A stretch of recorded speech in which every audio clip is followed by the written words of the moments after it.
Rudge, A Tale of the Riots of '80 by Charles Dickens. Chapter 21. It was for the moment an inexpressible relief to Dolly to recognise in the person who forced himself into the path so abruptly and now stood directly in her way, Hugh of the Maypole, whose name she uttered in a tone of delighted surprise that came from her heart. "Was it you?" she said.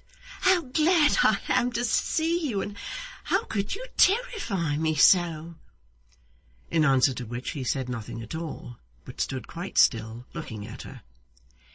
"Did you come to meet me?" asked Dolly. Hugh nodded, and muttered something to the effect that he had been waiting for her, and had expected her sooner. "I thought it likely they would send," said Dolly, greatly reassured by this. "Nobody sent me," was his sullen answer. "I came of my own accord." The rough bearing of this fellow, and his wild, uncouth appearance, had often filled the girl with a vague apprehension, even when other people were by, and had occasioned her to shrink from him involuntarily. The having him for an unbidden companion in so solitary a place, with the darkness fast gathering about them, renewed and even increased the alarm she had felt at first.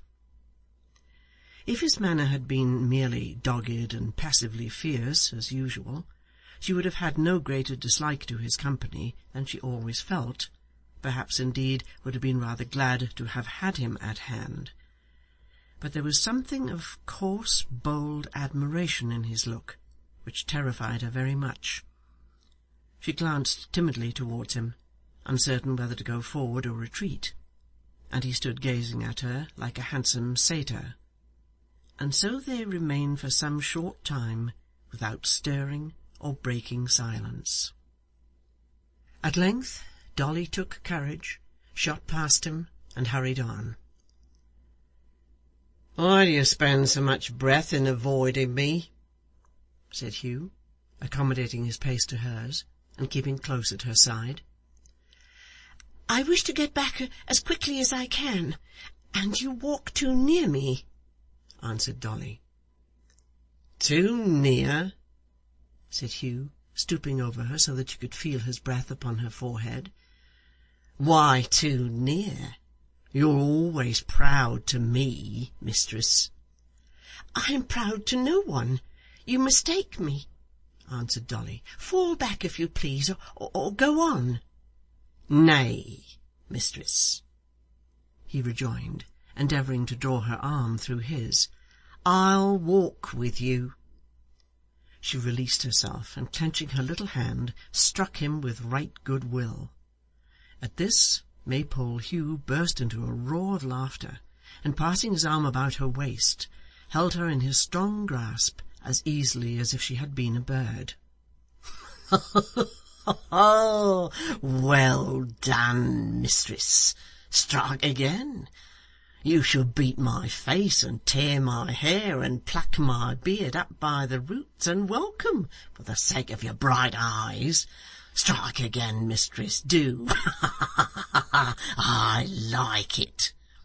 "Let me go," she cried, endeavouring with both her hands to push him off. "Let me go this moment."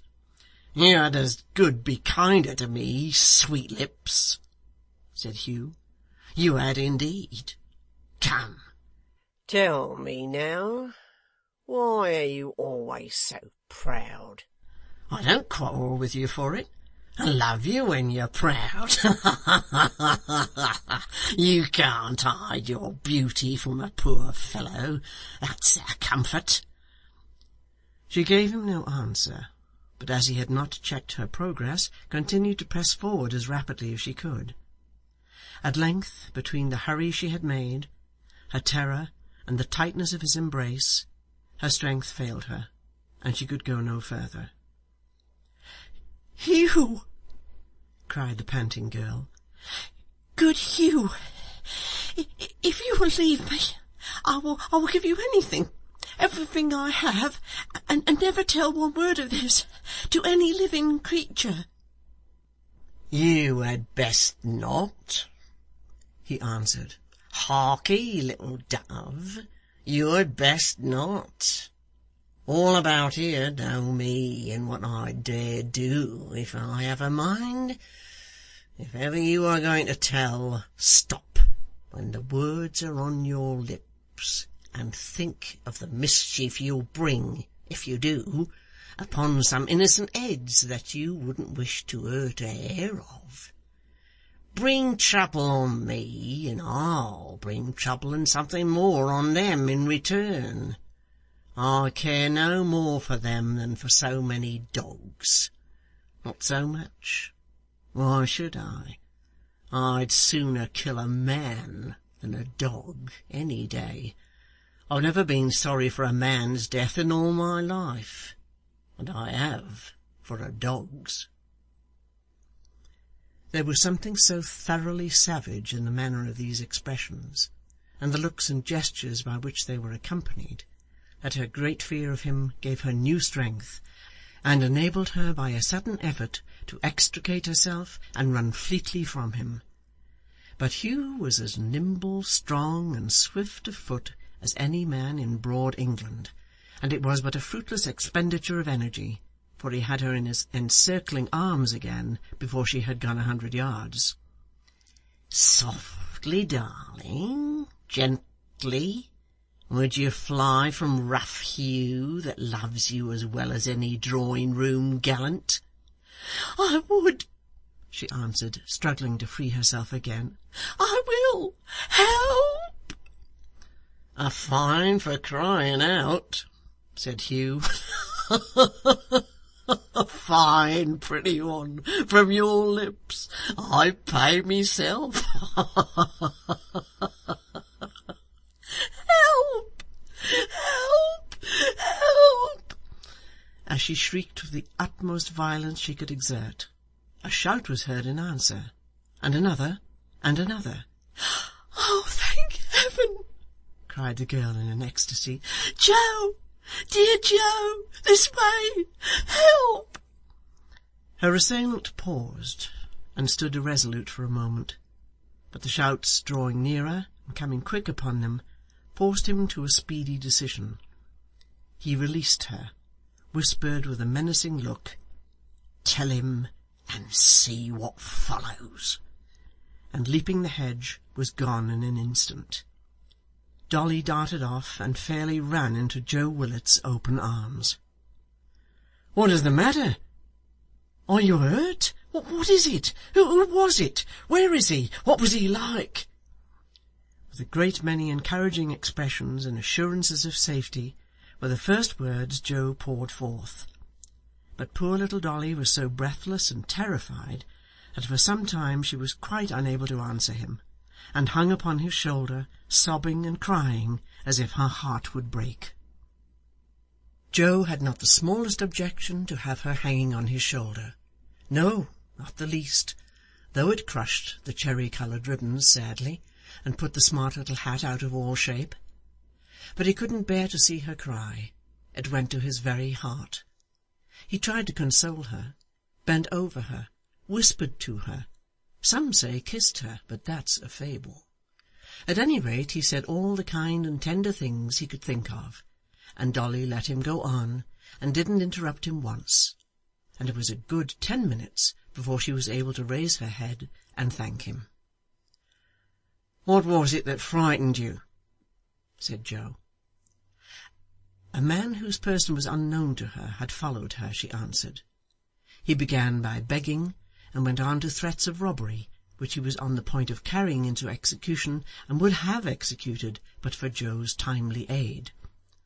The hesitation and confusion with which she said this, Joe attributed to the fright she had sustained, and no suspicion of the truth occurred to him for a moment. "Stop when the words are on your lips." 100 times that night, and very often afterwards when the disclosure was rising to her tongue, Dolly thought of that, and repressed it. A deeply rooted dread of the man, the conviction that his ferocious nature, once roused, would stop at nothing, and the strong assurance that if she impeached him, the full measure of his wrath and vengeance would be wreaked on Joe, who had preserved her. These were considerations she had not the courage to overcome, and inducements to secrecy too powerful for her to surmount. Joe, for his part, was a great deal too happy to inquire very curiously into the matter, and Dolly being yet too tremulous to walk without assistance, they went forward very slowly, and in his mind very pleasantly, until the Maypole lights were near at hand, twinkling their cheerful welcome, when Dolly stopped suddenly, and with a half scream exclaimed, "The letter!" "What letter?" cried Joe. "That I was carrying. Oh, I had it in my hand. My bracelet too," she said, clasping her wrist. "I have lost them both." "Do you mean just now?" said Joe. "Either I dropped them then, or they were taken from me," answered Dolly, vainly searching her pocket and rustling her dress. "They are gone, both gone. What an unhappy girl I am!" With these words, poor Dolly, who, to do her justice, was quite as sorry for the loss of the letter as for her bracelet, fell a-crying again, and bemoaned her fate most movingly. Joe tried to comfort her with the assurance that directly he had housed her in the Maypole, he would return to the spot with the lantern, for it was now quite dark, and make strict search for the missing articles, which there was great probability of his finding, as it was not likely that anybody had passed that way since, and she was not conscious that they had been forcibly taken from her. Dolly thanked him very heartily for this offer, though with no great hope of his quest being successful, and so with many lamentations on her side, and many hopeful words on his, and much weakness on the part of Dolly, and much tender supporting on the part of Joe, they reached the Maypole bar at last, where the locksmith and his wife and old John were yet keeping high festival. Mr Willet received the intelligence of Dolly's trouble with that surprising presence of mind and readiness of speech for which he was so eminently distinguished above all other men. Mrs Varden expressed her sympathy for her daughter's distress by scolding her roundly for being so late, and the honest locksmith divided himself between condoling with and kissing Dolly, and shaking hands heartily with Joe, whom he could not sufficiently praise or thank. In reference to this latter point, old John was far from agreeing with his friend, for besides that he by no means approved of an adventurous spirit in the abstract, it occurred to him that if his son and heir had been seriously damaged in a scuffle, the consequences would assuredly have been expensive and inconvenient, and might perhaps have proved detrimental to the Maypole business. Wherefore, and because he looked with no favourable eye upon young girls, but rather considered that they and the whole female sex were a kind of nonsensical mistake on the part of nature, he took occasion to retire and shake his head in private at the boiler, inspired by which silent oracle he was moved to give Joe various stealthy nudges with his elbow, as a parental reproof and gentle admonition to mind his own business and not make a fool of himself.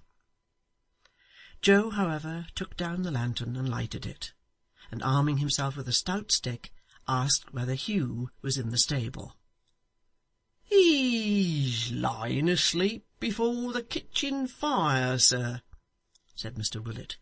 "What do you want him for?" "I want him to come with me to look after this bracelet and letter," answered Joe. "Halloa there! You!" Dolly turned pale as death, and felt as if she must faint forthwith.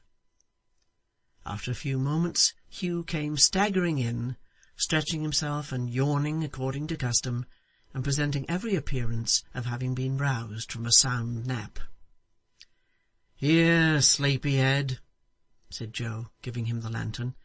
"Carry this, and bring the dog, and that small cudgel of yours, and woe betide the fellow if we come upon him." "What fellow?" growled Hugh, rubbing his eyes and shaking himself. "What fellow?" returned Joe, who was in a state of great valour and bustle. A fellow you ought to know of and be more alive about.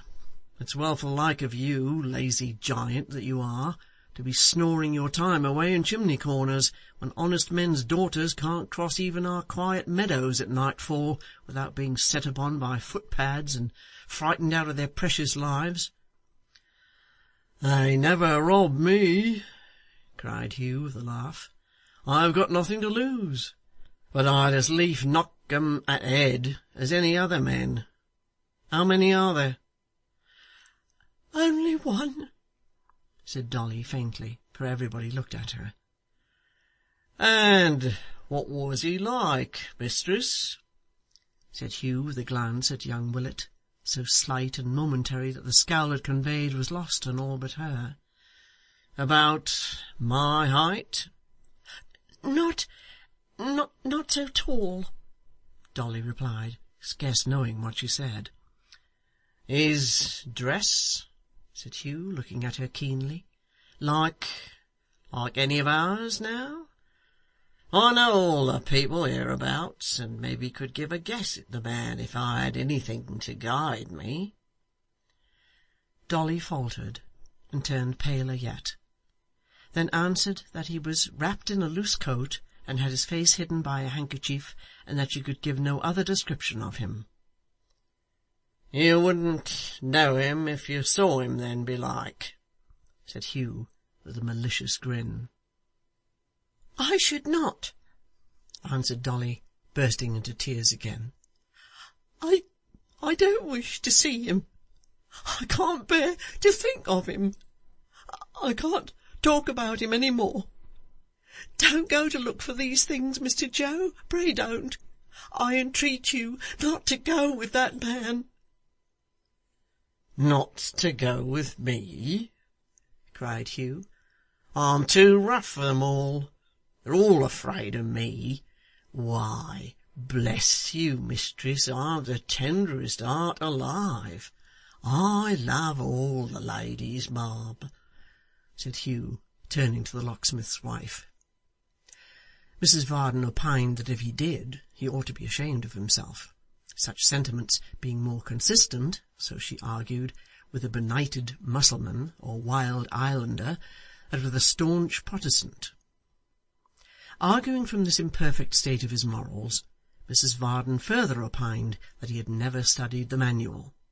Hugh admitting that he never had, and moreover that he couldn't read, Mrs Varden declared with much severity that he ought to be even more ashamed of himself than before, and strongly recommended him to save up his pocket money for the purchase of one, and further to teach himself the contents with all convenient diligence. She was still pursuing this train of discourse, when Hugh, somewhat unceremoniously and irreverently, followed his young master out, and left her to edify the rest of the company. This she proceeded to do, and finding that Mr Willet's eyes were fixed upon her with an appearance of deep attention, gradually addressed the whole of her discourse to him, whom she entertained with a moral and theological lecture of considerable length, in the conviction that great workings were taking place in his spirit. The simple truth was, however, that Mr Willet, although his eyes were wide open, and he saw a woman before him, whose head, by long and steady looking at, seemed to grow bigger and bigger until it filled the whole bar, was to all other intents and purposes fast asleep, and so sat leaning back in his chair with his hands in his pockets until his son's return caused him to wake up with a deep sigh, and a faint impression that he had been dreaming about pickled pork and greens, a vision of his slumbers which was no doubt referable to the circumstance of Mrs Varden's having frequently pronounced the word grace with much emphasis, which word entering the portals of Mr Willet's brain as they stood ajar, and coupling itself with the words before meat, which were there ranging about, did in time suggest a particular kind of meat, together with that description of vegetable which is usually its companion. The search was wholly unsuccessful. Joe had groped along the path a dozen times, and among the grass, and in the dry ditch, and in the hedge, but all in vain. Dolly, who was quite inconsolable for her loss, wrote a note to Miss Haredale, giving her the same account of it that she had given at the Maypole, which Joe undertook to deliver as soon as the family were stirring next day. That done, they sat down to tea in the bar, where there was an uncommon display of buttered toast, and, in order that they might not grow faint for want of sustenance, and might have a decent halting-place or half-way house between dinner and supper, a few savoury trifles in the shape of great rashers of broiled ham, which being well cured, done to a turn, and smoking hot, sent forth a tempting and delicious fragrance. Mrs Varden was seldom very Protestant at meals, unless it happened that they were underdone or overdone, or indeed that anything occurred to put her out of humour. Her spirits rose considerably on beholding these goodly preparations, and from the nothingness of good works she passed to the somethingness of ham and toast with great cheerfulness. Nay, under the influence of these wholesome stimulants, she sharply reproved her daughter for being low and despondent, which she considered an unacceptable frame of mind, and remarked, as she held her own plate for a fresh supply, that it would be well for Dolly, who pined over the loss of a toy and a sheet of paper, if she would reflect upon the voluntary sacrifices of the missionaries in foreign parts, who live chiefly on salads. The proceedings of such a day occasion various fluctuations in the human thermometer, and especially in instruments so sensitively and delicately constructed as Mrs Varden. Thus, at dinner, Mrs V. stood at summer heat, genial, smiling, and delightful. After dinner, in the sunshine of the wine, she went up at least 6 degrees, and was perfectly enchanting. As its effect subsided, she fell rapidly, went to sleep for an hour or so at temperate, and woke at something below freezing.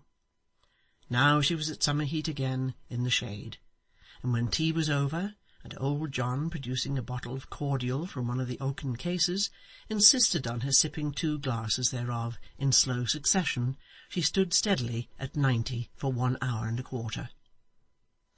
Profiting by experience, the locksmith took advantage of this genial weather to smoke his pipe in the porch, and in consequence of this prudent management he was fully prepared, when the glass went down again, to start homewards directly.